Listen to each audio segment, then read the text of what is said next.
Hello बच्चों, कैसे हैं? ठीक है।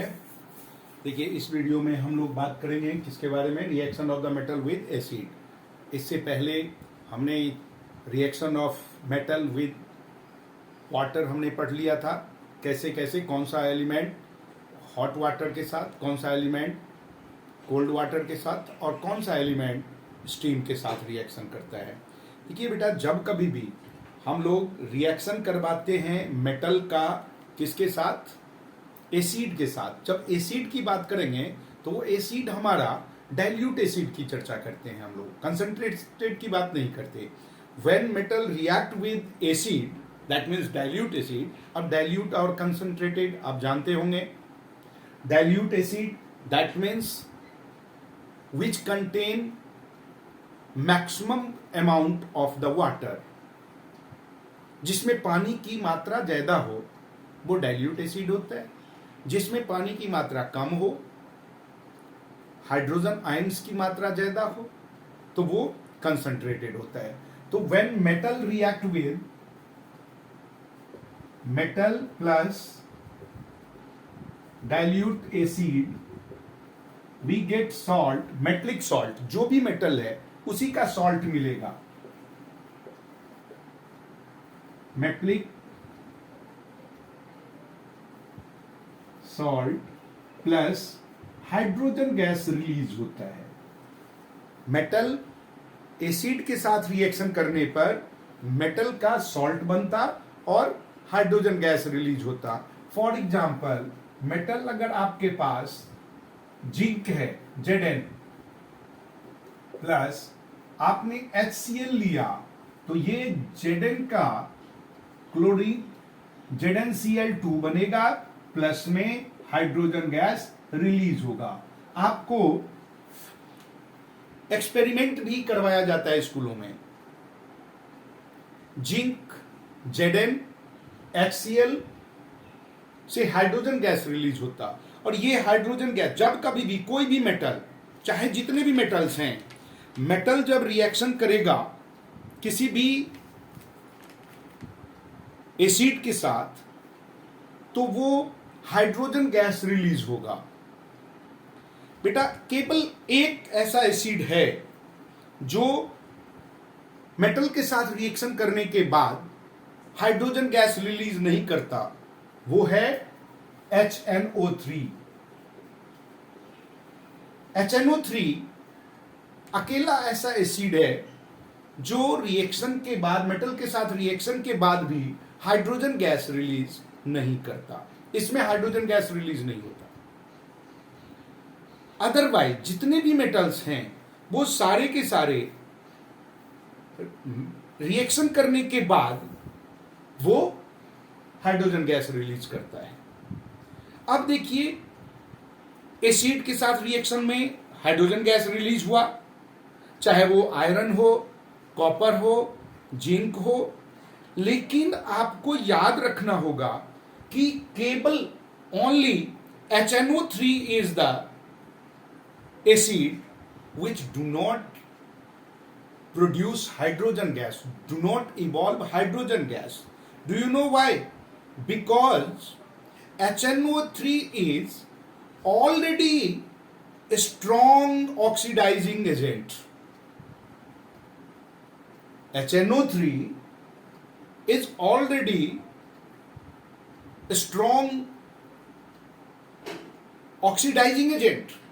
Oxidizing agent, that means it have ability to absorb the hydrogen. जब ये हाइड्रोजन खुद एब्जॉर्ब कर लेगा तो हाइड्रोजन निकलेगा कैसे?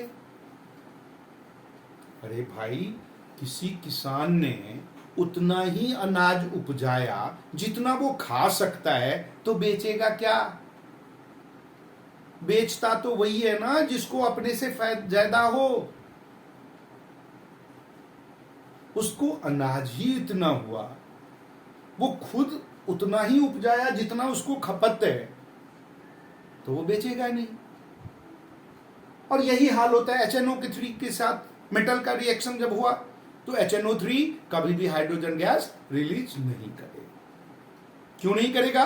कि ऑलरेडी वो ऑक्सीडाइजिंग एजेंट है। ऑक्सीडाइजिंग एजेंट जो होता है वो हाइड्रोजन को अपने अंदर रिजॉल्व कर लेता है, उसको एब्जॉर्ब कर लिया। अब देखिए ये डिपेंड करता है, जो मेटल जितना ज्यादा रिएक्टिव होगा वो उतना जल्दी रिएक्शन करेगा। कुछ मेटल ऐसा भी है, कुछ मेटल लाइक गोल्ड, चाहे गोल्ड के साथ स्ट्रॉन्ग एसिड हो और बेस एसिड हो, they are never react with the acid. Gold is never react with the acid. Gold जो रिएक्ट करता है ना, वो केबल और केबल फ्रेशली, जब दो एसिड कॉम्बिनेशन करके बनाया जाता, जिसको हम एक्वारेगिया कहते हैं, concentrated hydrochloric acid, that means HCl plus, और ये भी कॉन्क, कॉन्क मतलब concentrated, and concentrated nitric acid HNO3, concentrated nitric acid, और वो भी आपका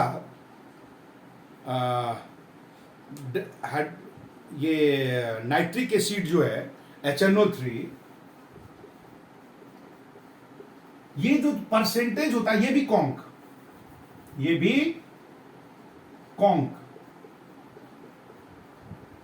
इसका 3%, इसका 1%, यानी कि ये दोनों 3:1 में कंबाइन होने के बाद बनता है नया, उसको कहते हैं हम लोग एक्वारेगिया। इसको क्या कहते हैं?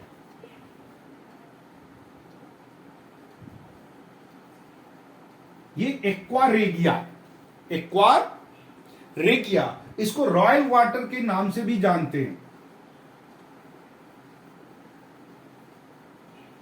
और केबल गोल्ड जो है ना, वो इसी के साथ, वो भी फ्रेश, थोड़ी देर के बाद ये इसका भी इफेक्ट खत्म। यानी कि gold should be react by aqua regia. Aqua regia is made up of the combination of concentrated hydrochloric acid and nitric acid in which ratio 3:1, यानी कि 3 पार्ट HCl, 1 पार्ट HNO3, एक्वारेगिया बनेगा। आपने देखा होगा इसी में ये डिसॉल्व करने की एबिलिटी है। आप गोल्ड स्मिथ के पास जाते हो, सुनार के पास, अपने सोने का ऑर्नामेंट साफ करवाते हैं, वो क्या करता, आपका चेन है, पकड़ेगा, घी डाला, फट से डाल के निकाल दिया, ज्यादा देर तक रहने ही नहीं देगा। फ्रेशली वो एक्वारेगिया बनाता है, रॉयल वाटर बनाता है, उसमें डालता है और फिर निकाल देता है। अपर लेयर का जो गोल्ड है वो रिएक्ट करके उसके नीचे बैठ जाता, जो ही एक्वारेगिया कुछ देर बीत गया तो उसका खत्म हो जाता है पावर, उसकी कंसंट्रेशन खत्म होने के साथ ही उसको पानी को फेंक दिया, उसमें जो जम के बच गया था गोल्ड वो भी मिल जाता और सफाई करने का आपसे पैसा भी लेता है। ये एक्वारेगिया में ही होगा। बाकी सब के सब एसिड के साथ मोस्टली जो लेस रिएक्टिव है, जैसे गोल्ड आपका, यही एसिड के साथ रिएक्शन नहीं करेगा, नहीं तो कुछ कॉपर है एसिड के साथ रिएक्शन करता है। नेक्स्ट हमारा आता है बेटा topic, how do metal react with solution of the other metal. Metal react with other metal. Other metal से रिएक्शन के लिए किसी भी मेटल को दूसरे मेटल से रिएक्शन के लिए आपको याद रखना होगा reactivity series. That means high reactive elements displace low reactive elements from their salt, from their ions. किसी भी रिएक्शन करने के लिए किसी भी मेटल को नॉन मेटल मेटलिक सॉल्यूशन से मेटल को high reactive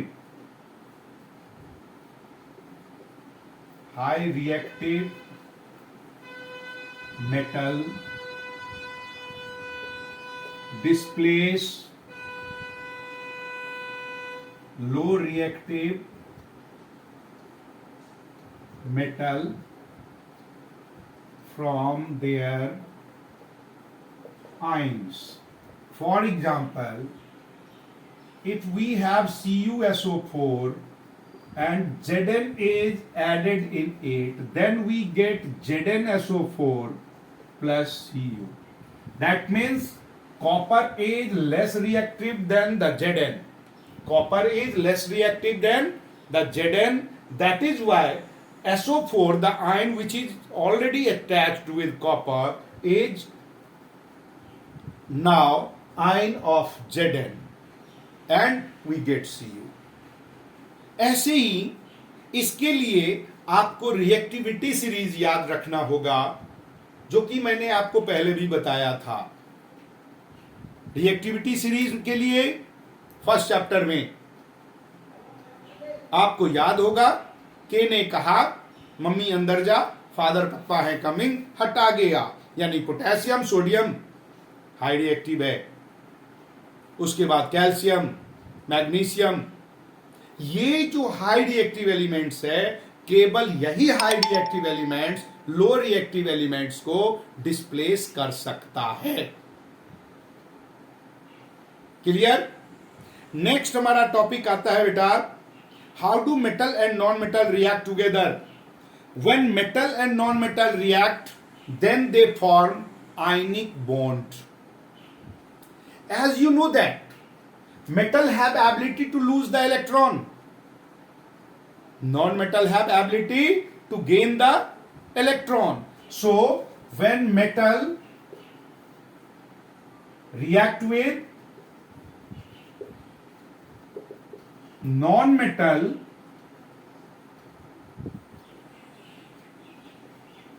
then ionic compound is formed. For example, sodium is the metal, it react with chlorine, what we get? Sodium chloride. Because sodium, जिसका आप जानते हो 281 होता है, यानी 1 इलेक्ट्रॉन को लूज कर देता है। सोडियम का पॉजिटिव आयन बना और 1 इलेक्ट्रॉन लूज कर दिया। अब देखो क्लोरीन,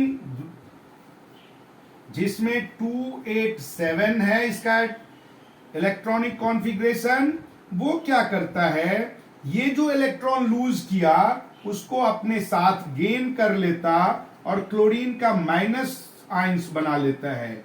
288 दोनों सैचुरेटेड बॉन्डेशन में आ गया और ये दोनों मिलकर क्या बन गया?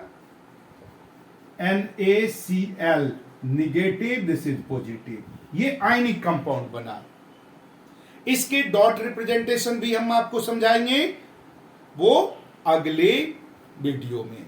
आप ये समझें अभी कि मेटल नॉन मेटल जब आपस में रिएक्ट करेगा तो वो आयनिक कंपाउंड फॉर्म करेगा।